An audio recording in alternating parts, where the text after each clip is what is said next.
Social media पर एक खबर फैलती है।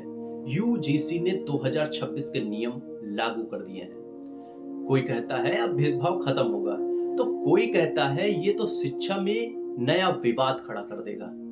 अब सवाल ये है, आखिर यूजीसी 2026 कानून है क्या और लोग इसे खतरनाक क्यों बता रहे हैं? तो चलिए बिना अफवाह सीधे तथ्यों के साथ समझते हैं। यूजीसी 2026 के नियम पढ़ाई का पैटर्न, एग्जाम सिस्टम या डिग्री स्ट्रक्चर नहीं बदलते।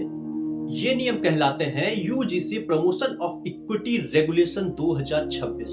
इनका मकसद है कॉलेजों और यूनिवर्सिटी में बराबरी यानी कि इक्विटी लाना और जाति, धर्म, जेंडर या किसी भी आधार पर भेदभाव रोकना।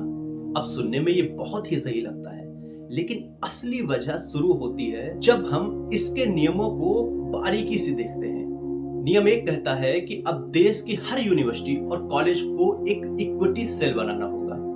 इसका काम होगा अगर किसी छात्र को लगे कि उसके साथ जाति, धर्म, जेंडर, दिव्यांगता या किसी भी वजह से भेदभाव हुआ है, तो वह यहां शिकायत कर सकता है।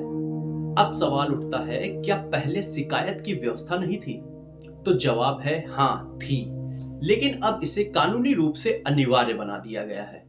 नियम 2 की बात करें तो हर संस्थान में एक इक्विटी कमेटी, एक हेल्पलाइन और फास्ट ग्रीवेंस रिड्रेसल सिस्टम, यानी शिकायत आए तो उसे दबाया नहीं जा सके।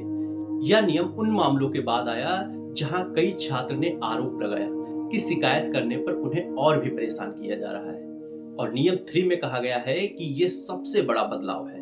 अगर कोई कॉलेज या यूनिवर्सिटी इन नियमों को लागू नहीं करती, तो यूजीसी के पास अधिकार है उस कॉलेज की मान्यता रद्द कर दें और फंडिंग रोक दें या उसे यूजीसी से बाहर कर दिया जाए। यहीं से बहस तेज हो जाती है। नियम 4 में एससी, एसटी, ओबीसी छात्रों पर विशेष फोकस करते हुए यूजीसी ने साफ कहा है कि खास तौर पर एससी, एसटी और ओबीसी छात्रों के साथ होने वाले भेदभाव पर कड़ी नजर रखी जाएगी, क्योंकि सरकार का दावा है कि आज भी कई कैंपस में ये छात्र अलग थलग महसूस कर रहे हैं। अब सवाल उठता है, अगर नियम अच्छे हैं तो विरोध क्यों हो रहा है?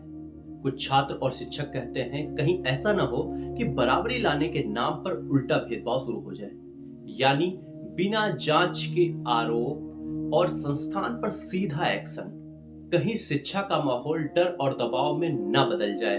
पहले कॉलेजों को अपने अंदरूनी मामलों में कुछ आजादी थी, लेकिन अब यूजीसी सीधे दखल दे सकती है।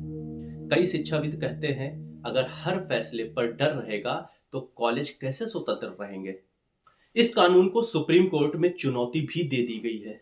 याचिकाकर्ता का कहना है कुछ प्रावधान संविधान के अनुच्छेद 14 यानी कि समानता का अधिकार के खिलाफ जा सकते हैं। अब अंतिम फैसला कोर्ट करेगा।